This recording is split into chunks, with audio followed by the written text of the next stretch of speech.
here ever had an opportunity to take part in a family reunion?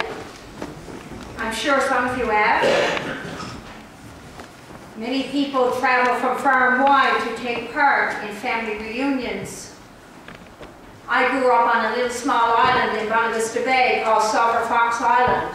Some of you probably never ever heard of it. It's near Greens Pond. And in 1999, we had a reunion. 2 years planning for it before it actually took place, but it was well worth the effort. We had 2,000 people who came to the island from Thursday to Sunday. More people than ever there was on the island ever before. Many of us know that through a family reunion, we renew relationships and we receive assurance. This morning, our text from John can be characterized as a family reunion. Jesus met his family at the Sea of Galilee. We have seen them as a disappointed, disillusioned, and frightened group of men huddled behind locked doors, sharing their shattered dreams in an attempt to pick up the pieces of their lives. They thought that Jesus was dead, and their dreams were shattered. It is easy to imagine that they were embarrassed and ashamed that they had left their family, their friends, and their familiar vocation of fishing to follow an itinerant preacher who claimed to be the way, the truth, the life, light, bread, water, the Prince of Peace, mighty God, only to see that he had been treated like a common criminal. And now they had to face the stark reality that maybe, just maybe, they had been wrong about this man. And they had to get on with their lives. So what did they do? They returned to the familiar.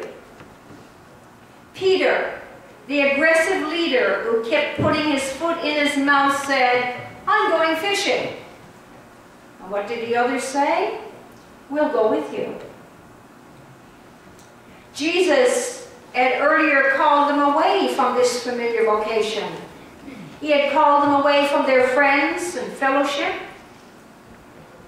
But as soon as they experienced disappointment, they bowed to the pressure of fear and returned to the familiar. They returned home to a reunion of sorts. Little did they know, however, that even though they could run away, and you and I need to heed this as well, even though we can run away, we cannot hide. The psalmist cries, "O Lord, you have hemmed me in behind and before. Where can I go from your spirit? Or where can I flee from your presence?" Psalm 139, 1 and 7. Once you have been singled out by God to be about the business of telling the story of Jesus and his love, you will never have peace until you do what the Lord has asked you to do. And I speak from personal experience, and I'm sure some of you can as well. When the Lord has something for us to do, he never gives up until the Lord gets his way. I was sharing with the people at our Altrea yesterday that I went home from the vestry meeting. Peter and a few more were teasing me because I was yawning. And I was feeling so tired. And I went home and I actually picked up a sermon that I had used before. And I said, "Dear Lord, can I not use this sermon again for Saturday?" And I knew the Lord was telling me, "No, you need to preach on the question, do you love me?" And I knew that I would not be at peace if I didn't do what the Lord requested. And so I did. And I think the Lord blessed it.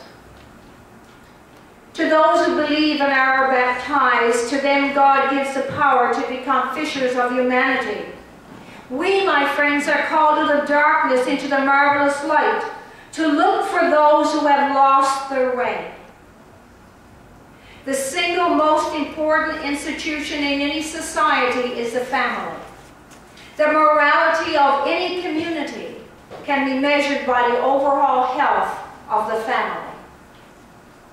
But unfortunately, we are living in a society in which the family has been allowed to disintegrate. We live in a highly mobile and busy society. This mobility and busyness, more often than not, is intended to help us obtain high and noble goals. However, we do so while neglecting our responsibility to nurture and support the family. This has led to a crisis in family values. Today, the rate of divorce in our country is higher than it's ever been. The rate of crime has increased.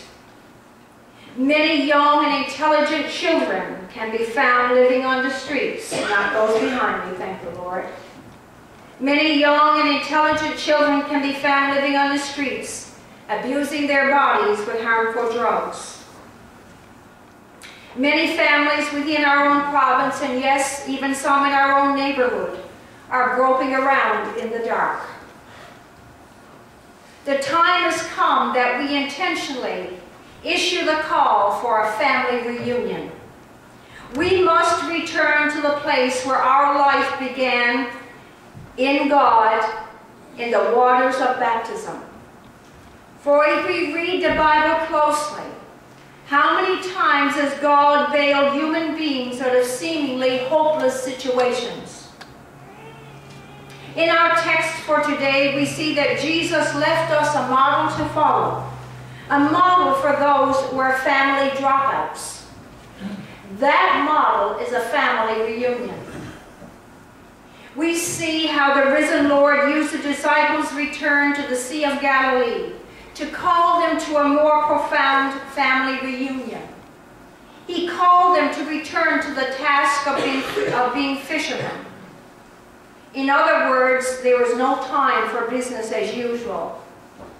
There is a need for us as well to return to the Lord our God, because nothing else will work. It may work for a little while, but it won't last forever. Look at the disciples as they fished in the Sea of Galilee that day. They were doing what they knew best. But you heard it. They were complete failures. They caught nothing. Then along came a carpenter by trade, an itinerant preacher by profession, and he taught those accomplished fishermen how to fish once again. When they listened to him, when they followed his advice, all went well. But they were not able to all in their nets because there were so many fish in them after they followed where Jesus was leading. How many times have you and I said, I'm going to let go and let God, only to return to business as usual as soon as the crisis in our life is over and things get better? I have great difficulty understanding that, and I pray the Lord will help me to understand. I remember while I was in training at Queen's College, a former student of mine was dying of cancer. And one of the last things that he wanted to do was to call his family together in his hospital room before he died and have communion with them. I felt in my heart that he was witnessing to them and he was sending a message of how he wanted them to live their lives. But he was no sooner dead and buried when they went their own way. Very sad. Jesus had shown the disciples for about 3 years how to fish for humanity. He had told them to deny themselves. If they would take up their cross and follow him, he would supply all their needs. But there they were that morning, taking matters into their own hands again. We find them dropping out, quitting, failing to realize, as I said yesterday, that quitters never win and winners never quit. Jesus reminded them once again to let go and let God. This morning we find Jesus calling the disciples to a family reunion to return to him, their Lord and their God. Even though they were quitters, dropouts, his coming to them on the Sea of Galilee was an act of a demonstration of grace. He still believed in them as the future leaders of the church.